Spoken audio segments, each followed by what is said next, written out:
کی عزت بڑھانے کے اسباب پیدا کرتا ہے، دوسرا فرشتہ اس کا رزق بڑھانے کے اسباب پیدا کرتا ہے، جبکہ تیسرا فرشتہ اسے مصیبتوں سے بچانے کے لیے اسباب پیدا کرتا ہے۔ پوچھا گیا کہ حضرت آخر وہ نیک عمل ہے کون سا، اتنا فائدہ مند عمل ہے کون سا؟ تو حضرت امام جعفر صادق نے فرمایا وہ ہے پرندوں کو دانہ ڈالنا۔ جو شخص صبح سویرے اٹھ کر دوسری مخلوق کو کھانا دیتا ہے، اللہ تبارک و تعالیٰ اس پر 3 فرشتوں کی ڈیوٹی لگا دیتا ہے۔ نمبر 2، اس کے بعد حضرت علی رضی اللہ تعالی عنہ نے فرمایا کہ اس شخص نے کہا کہ ان کا دوسرا عمل یعنی دوسرا کام جو وہ کرتے تھے وہ یہ تھا کہ وہ غریبوں کی مدد کیا کرتے تھے۔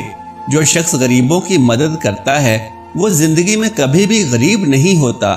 جناب علی، بندے کی عبادت بندے کو اس مقام تک نہیں پہنچاتی جہاں غریبوں کی مدد پہنچاتی ہے، جہاں غریبوں کی خدمت پہنچاتی ہے۔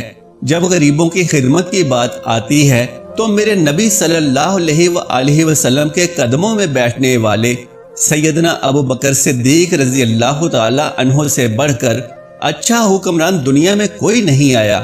اسی طرح سیدنا عمر فاروق رضی اللہ تعالی عنہ سے بڑھ کر کوئی بادشاہ نہیں آیا۔ سخاوت میں حضرت سیدنا عثمان غنی رضی اللہ تعالی عنہ سے بڑھ کر کوئی حکمران نہیں آیا، اور علمی فراست میں حضرت سیدنا علی المرتضی رضی اللہ تعالی عنہ سے اچھا حکمران کوئی اس دنیا میں نہیں آیا۔ کوئی ایسا مشہور و معروف بادشاہ نہیں گزرا کہ 14 صدیاں گزرنے کے بعد بھی جس کے نام کے نعرے لگتے ہوں۔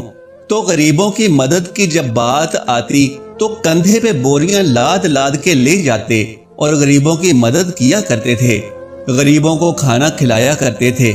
ایک بدو تھا جس کی بیوی حاملہ تھی، بچے کی پیدائش کا وقت قریب تھا، جبکہ گھر میں 1 روپیہ بھی نہیں تھا۔ اب یہ لوگ پریشان تھے کہ پیسہ ایک بھی نہیں ہے، جبکہ بچے کی پیدائش کا وقت قریب ہے۔ وہ حق ہمسایوں کے پاس گئے کہ ہمیں کچھ قرضہ دے دو، انہوں نے کچھ نہ دیا۔ تو بدو کے ذہن میں ایک ترکیب آئی کہ کیوں نہ مدینے میں چلا جاؤں، حضرت سیدنا عمر فاروق کے پاس چلا جاؤں، ان کے سامنے جا کر فریاد کروں، عرض کروں، وہ میری مدد ضرور کریں گے۔ یہ بدو اپنی حاملہ بیوی کو لے کر مدینے کی طرف جا رہا تھا۔ چلتے چلتے جیسے ہی مدینے کی سرزمین پر قدم رکھا، شام ہو گئی، رات ڈھلنے لگی، بچے کی پیدائش کا وقت قریب تھا۔ اس نے بیوی کو کہا کہ کیوں نہ ہم یہیں خیمہ لگا کر رات بسر کر لیتے ہیں، صبح ہوتے ہی عمر رضی اللہ تعالی عنہ کے پاس چلے جائیں گے۔ رات یہ لوگ وہیں ٹھہرے۔ رات کا دوسرا پہر جب آیا تو بیوی درد سے چیخنے لگی۔ بچے کی پیدائش کا وقت قریب ہے اور یہ بیوی کو حوصلے دے رہا ہے، ابھی فجر ہونے والی ہے، چلتے ہیں عمر کے پاس اپنا مسئلہ حل کرواتے ہیں۔ حضرت سیدنا عمر فاروق رضی اللہ تعالی عنہ کی عادت تھی کہ آپ رات کے دوسرے پہر مدینے کی گلیوں میں گشت کیا کرتے تھے۔ آپ فرمایا کرتے تھے کہ میری حکمرانی میں اگر کوئی کتا بھی پیاسا مر گیا تو حساب عمر کو دینا پڑے گا۔ اس رات بھی حضرت عمر مدینے کی گلیوں میں گشت فرما ہی رہے تھے۔ آپ نے دور سے دیکھا کہ خیمے میں آگ جل رہی ہے۔ آپ نے غلاموں کو بھیجا کہ جا کے دیکھو وہ کون بیٹھا ہے رات کے اس پہر، کوئی مسافر تو نہیں ہے۔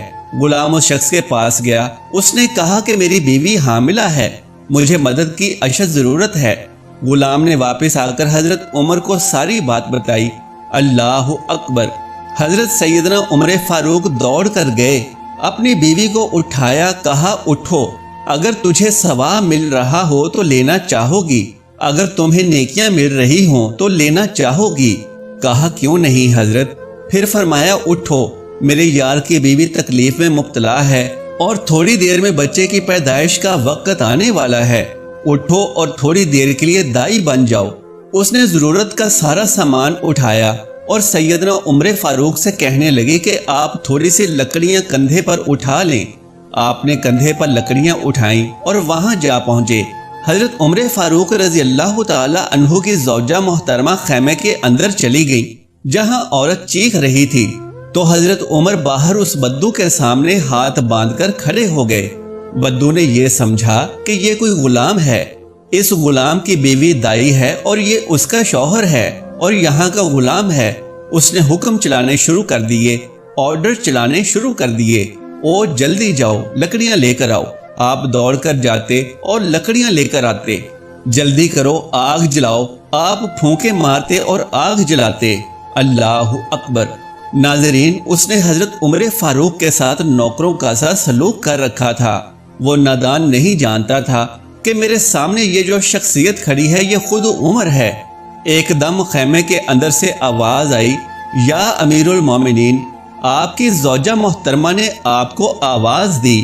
اے عمر، آپ کو مبارک ہو، اللہ نے آپ کے یار کو بیٹا عطا کیا ہے، آپ کے دوست کو، آپ کے بھائی کو اللہ نے بیٹا عطا کیا ہے۔ جیسے ہی بیگم صاحبہ نے کہا یا امیر المومنین، بدو نے سنا اور اس کے پاؤں تلے سے زمین نکل گئی۔ کیا یہی امیر المومنین ہیں؟ فوراً قدموں پہ گرا اور کہنے لگا، یا امیر المومنین، مجھے معاف کر دیں، یہ بدبخت آنکھیں نہ پہچان سکی کہ آپ کون ہیں، مجھے معاف کر دیں، میں نہیں جانتا تھا۔ حضرت عمر فاروق رضی اللہ تعالی عنہ نے اسے اٹھایا اور اپنے سینے سے لگایا اور رو کر کہنے لگے کہ او بدو، تجھے پتہ نہیں کہ یہ مدینہ المنورہ ہے، یہ میرے کریم آقا کا شہر ہے، یہاں امیروں کے نہیں، یہاں تو غریبوں کے استقبال ہوتے ہیں، یہاں تو غریبوں کو عزتیں ملتی ہیں، یہاں تو غریبوں کی مدد کی جاتی ہے، یہاں تو غریبوں کو بادشاہ بنایا جاتا ہے، تو غریبوں کی مدد کرنے والا شخص کبھی زندگی میں غریب نہیں ہوتا، غریبوں کی ضرورت پوری کرنے والا شخص کبھی غریب نہیں ہوتا۔ تو وہ کہتے ہیں کہ ہمارے امیر بننے کی سب سے بڑی وجہ یہ تھی کہ غریبوں کی مدد کیا کرتے تھے۔ تیسرا کام جو حضرت علی رضی اللہ تعالی عنہ نے فرمایا کہ وہ اپنی اولاد کو حلال کا لقمہ کھلایا کرتے تھے۔ چوتھا کام والدین کی خدمت کیا کرتے تھے، اور پانچواں کام نماز میں سستی نہیں کیا کرتے تھے۔ ان لوگوں نے کہا کہ ہم نے آج بھی ان 5 باتوں کا دامن مضبوطی سے پکڑا ہوا ہے، اس لیے ہم آج بھی دن بہ دن بلندی کی طرف جا رہے ہیں۔ ہم نے صرف دنیا میں ہی ترقی نہیں کی بلکہ ہم آخرت کے لیے بھی یہ کام کر رہے ہیں۔ محترم ناظرین، یہ وہ 5 کام ہیں کہ جن کو کرنے والے کبھی غریب نہیں رہتے اور روز بروز امیر سے امیر تر ہوتے چلے جاتے ہیں۔ آئیے اب جانتے ہیں کہ جب کسی شخص کے ہاتھوں میں بے انتہا دولت آنے والی ہو تو اسے خواب میں کون کون سی 5 چیزیں نظر آتی ہیں۔ محترم ناظرین، خوابوں کی تعبیر بتانے والے بزرگ بتاتے ہیں کہ اگر کوئی شخص خواب میں پہاڑ دیکھتا ہے یا خود کو پہاڑ پر چڑھتے ہوئے دیکھتا ہے تو اس کا مطلب ہے کہ اسے دولت، شہرت اور بلندیاں ملنے والی ہیں۔ اگر کوئی شخص خواب میں مچھلی دیکھتا ہے یا خود کو مچھلی کھاتے ہوئے دیکھتا ہے تو اس کا بھی یہی مطلب ہے۔